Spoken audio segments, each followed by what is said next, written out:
Hello, my name is Susan Miller.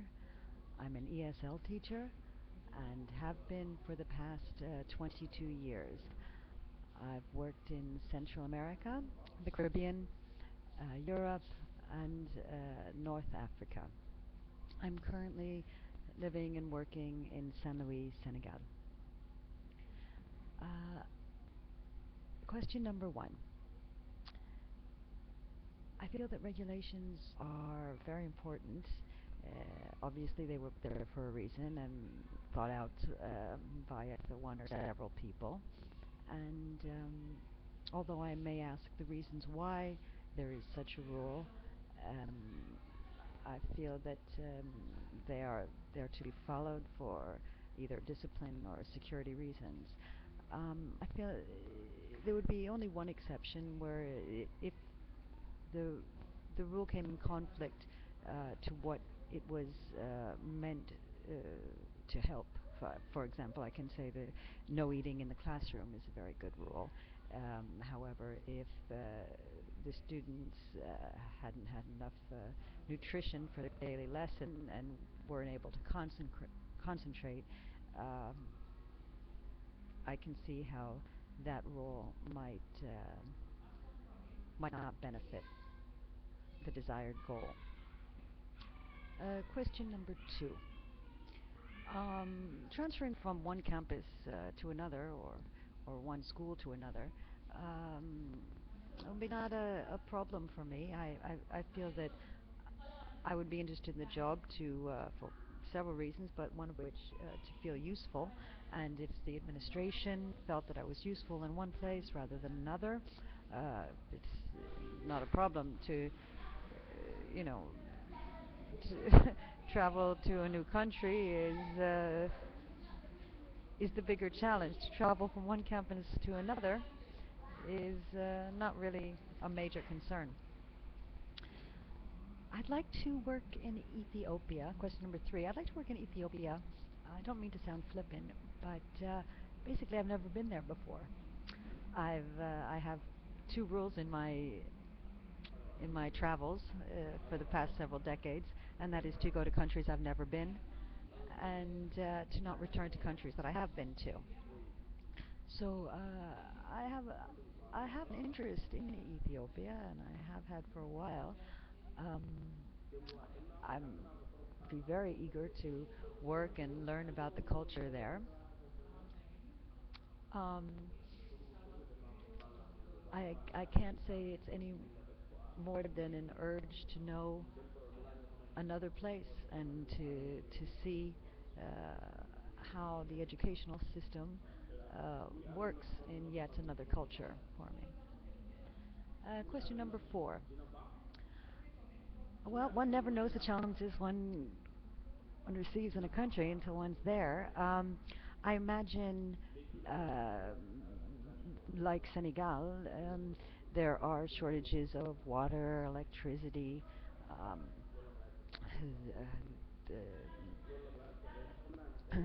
such sanitary measures are very difficult. Same problem with malaria probably exists there as it does here. Um, I I don't know. I'm just imagining the one of the biggest challenges for me here in Senegal is actually the corruption in the government. I've worked for private and governmental institutions here, and this is the biggest challenge: how to work within the pervasive quality of corruption and inefficiency. So these are the challenges here. There may be new and different ones there, but this is one of the reasons again that I travel is to see what are the I guess the the limitations or the things that one needs to either work with or around or through and to accomplish one's goals with all of these things involved. Question number five. Well, I can say I don't know your system, so I don't know if I'll be able to adapt to it, but that's why I'm an ESL teacher. I go into many different ways of teaching, ways of the administration is organized, ways the classrooms are organized, and there again, I do what I do. I teach my classes and work within the limitations, work within the restrictions, find creative ideas for doing things. You know, I've worked without materials for a very long time. Um, in the desert in Morocco, I was teaching classes with writing letters uh, with sticks in the sand because there was no paper or pens. So I worked without electricity, of course without books, without a board. Um, but I find when the will is there for the students to learn, then nothing, absolutely nothing gets in their way. And language is a, very, it's very easy. It's very particular in the way that you don't need many materials.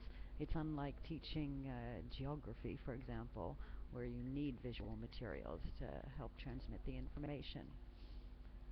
Um, Question number 6. Uh, well, yes, I've lived in several developing countries. Right now, I'm living without electricity. I have running water, but I've lived, with communal wells before, and I don't really feel that that's so much of an issue for me.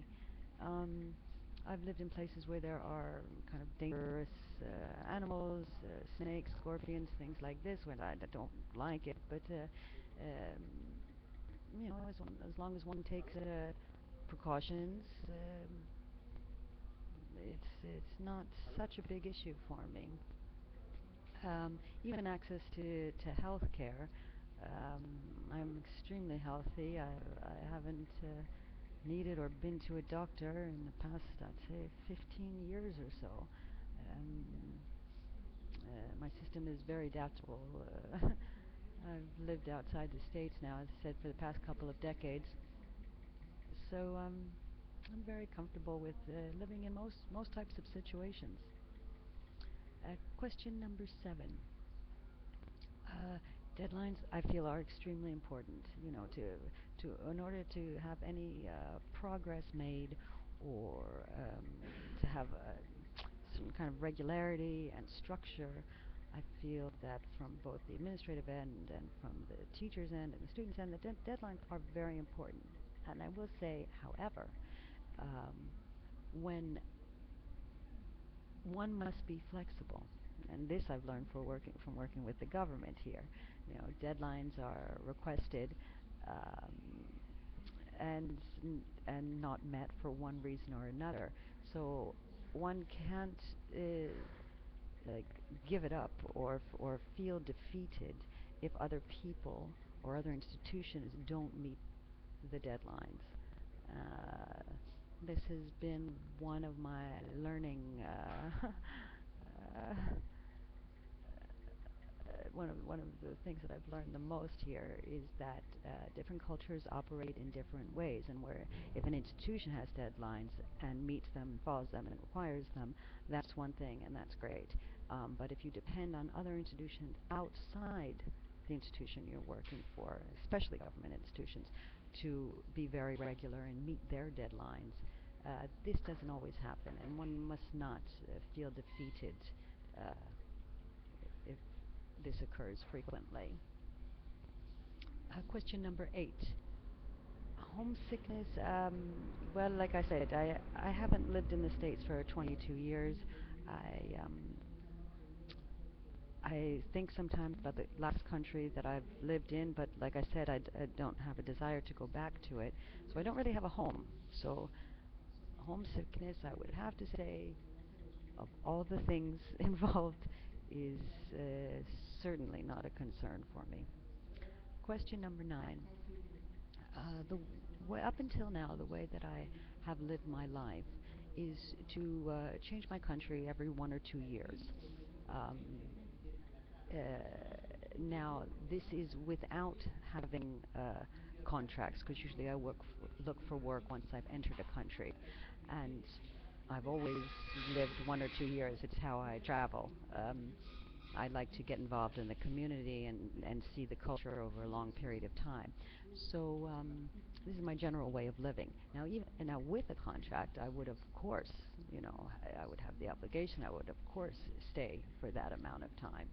So I feel that this is not greatly different from my normal life, my normal life. Yes. Question number 10. Uh, the only I have to be very, very direct with you. I'm ignorant about a lot of Ethiopia's politics and their cultural norms and things like this. I'm reading up on it rapidly, but I would appreciate.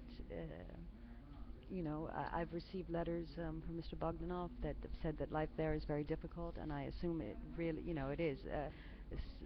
The only issue that I haven't really faced is any political turmoil um, uh, close to where I'm teaching, and this may be the biggest challenge for me in Ethiopia to see what the reality is, because of course, in the media, the reality changes depending on what you read or what you listen to. So I hope I've answered your questions fully. If not, I'd be more than happy to do another video, and I hope that we'll be in touch soon. Thank you very much.